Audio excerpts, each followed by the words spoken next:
كل القلوب إلى الحبيب تميل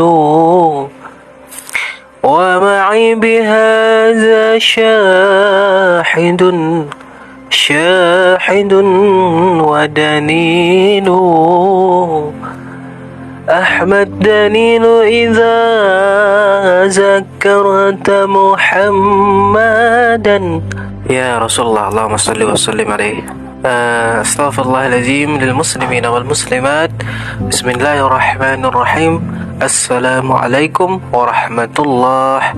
Puji syukur kita panjatkan kehadiran Allah Subhanahu wa taala. Karena hingga sampai saat ini, sampai detik ini, Allah Subhanahu wa taala begitu banyak memberikan kepada kita nikmat-nikmat, terkhusus nikmat iman serta nikmat Islam.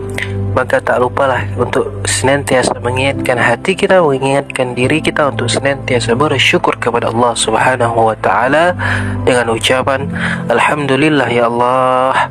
Salawat serta salam tak lupa juga kita haturkan kepada baginda Rasulullah sallallahu alaihi wasallam.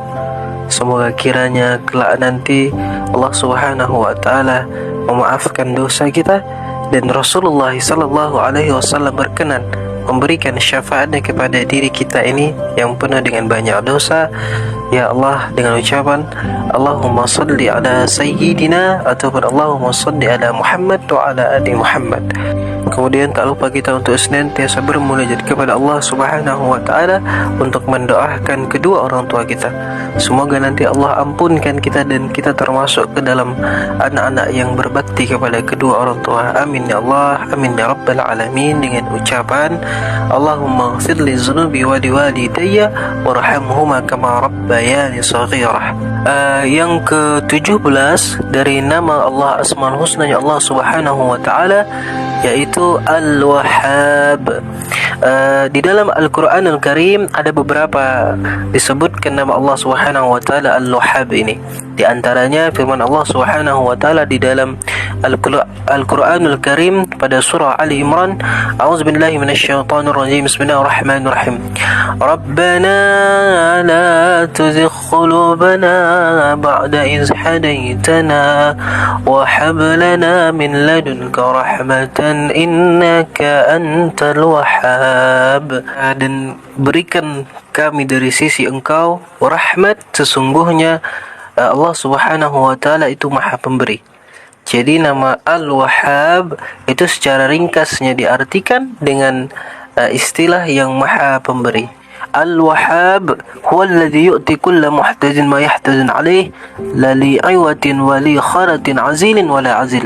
Maka yang dimaksud dengan Al-Wahhab itu adalah yang memberi tiap-tiap orang yang berhajat akan sesuatu yang ia hajatkan kepada Allah Subhanahu wa taala.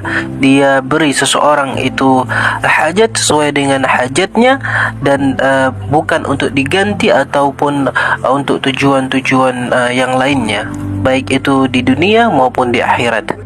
Contohnya seperti Allah Subhanahu wa taala memberikan kita sesuatu yang kita perlukan dan Allah Subhanahu wa taala memberikan itu tanpa mengharap sedikit pun apa-apa daripada kita, baik itu balasan di dunia maupun di akhirat. Jadi semata-mata Allah berikan itu tanpa mengharap balas apapun.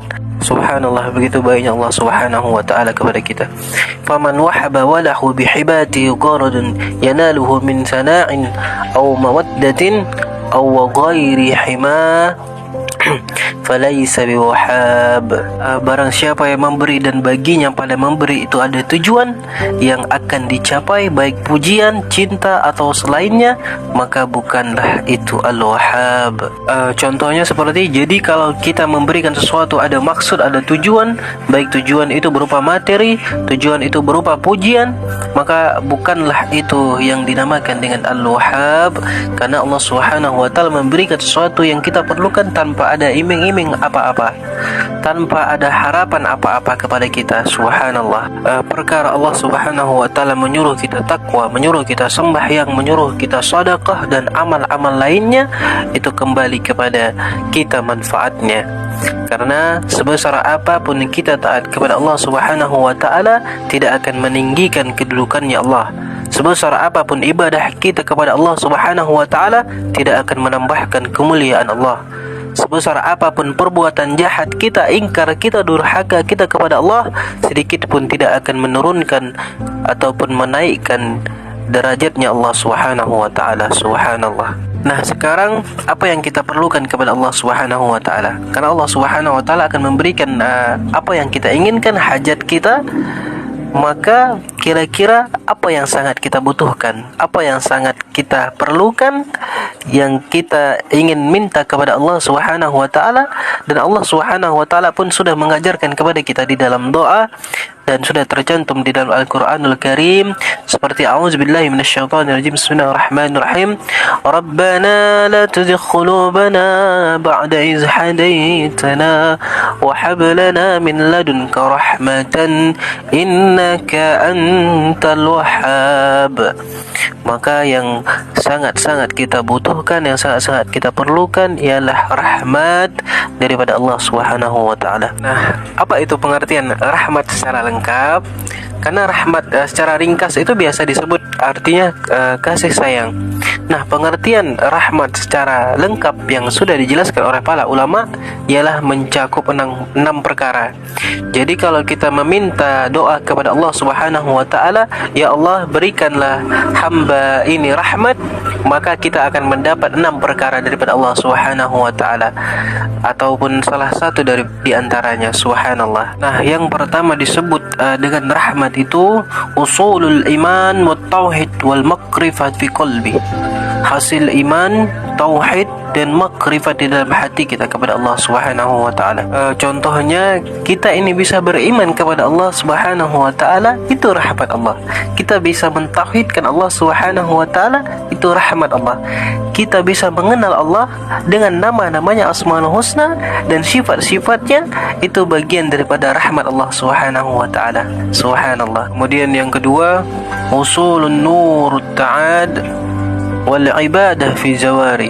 Hasilnya cahaya taat dan ibadah pada anggota-anggota tubuh badan kita.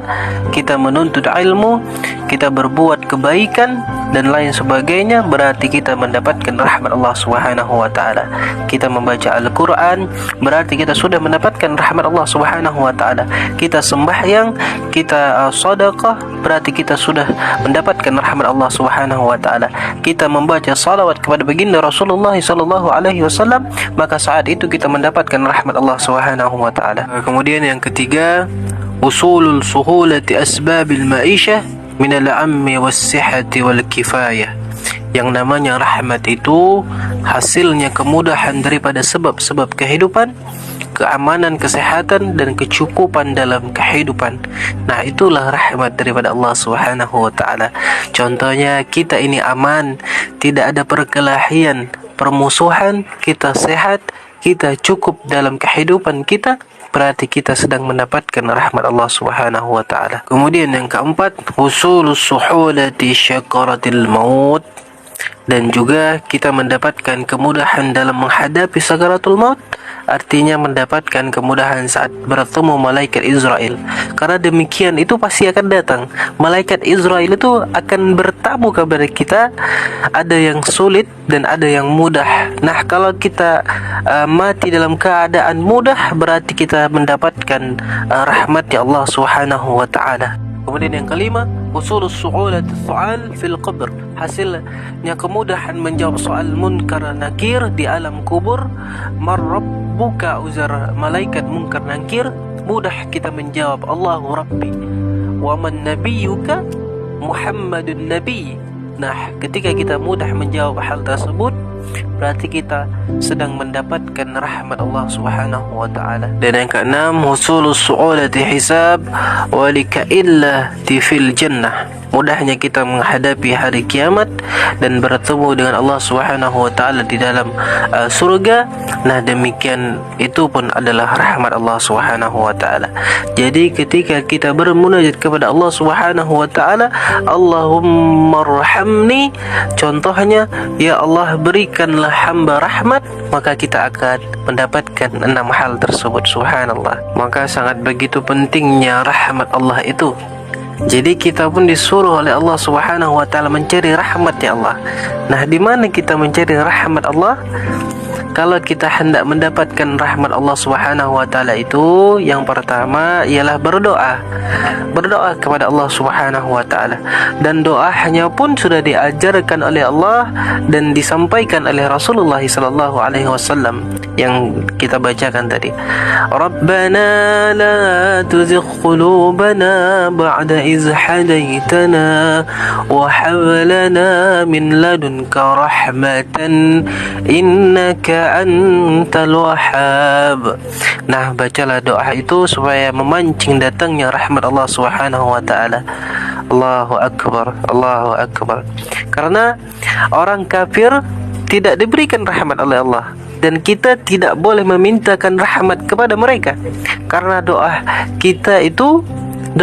kita hanya untuk orang kafir itu hanya satu, yang mana ya Allah berikanlah dia hidayah dan taufik, dan tunjukkanlah ia kepada jalan yang benar. Allahumma hadi ila siratim mustaqim. Maka kita tidak boleh memintakan rahmat kepada mereka, dan kita hanya bisa memintakan mereka itu mendapatkan hidayah dan taufik. Maka ketika kita berjumpa dengan orang kafir, orang musyrik, maka doakanlah seperti demikian. Jangan kita doakan mereka mendapatkan rahmat.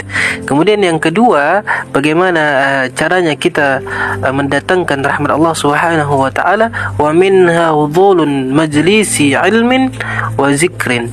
Dan sebagaimana lagi untuk mendatangkan rahmat itu dengan cara menghadiri majlis zikir, majlis ilmu.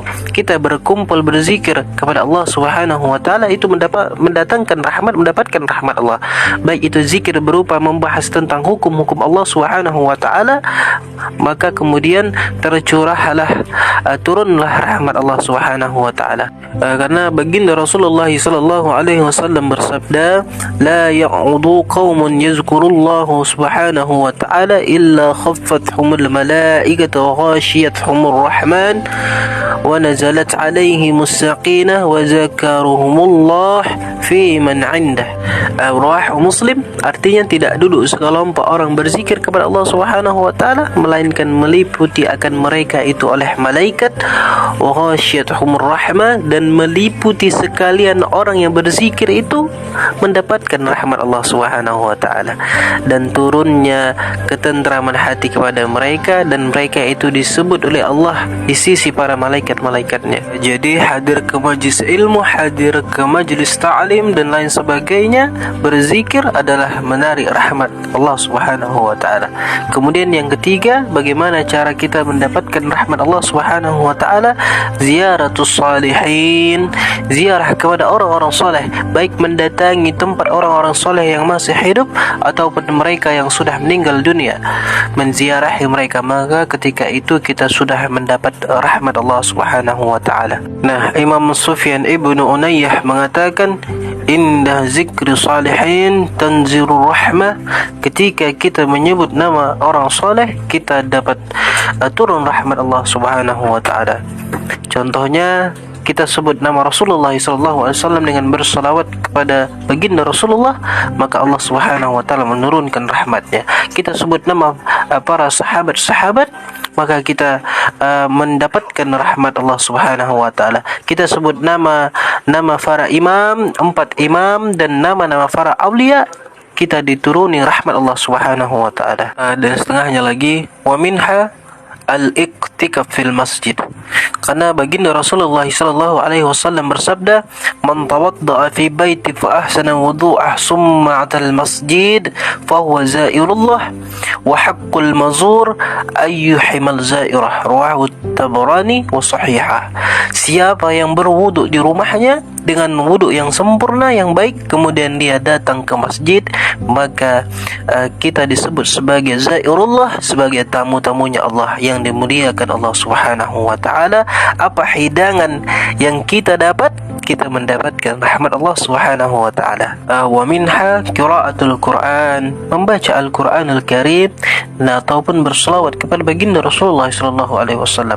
Karena semuaan itu akan mengundang untuk mendapatkan rahmat Allah Subhanahu wa taala. Masya Allah. Semoga kita semuaan ini mendapatkan rahmat Allah Subhanahu wa taala. Maka sebelum kita hendak melakukan kebaikan, maka bertaubatlah kepada Allah terlebih dahulu dan mintalah sebanyak-banyaknya rahmat kepada Allah.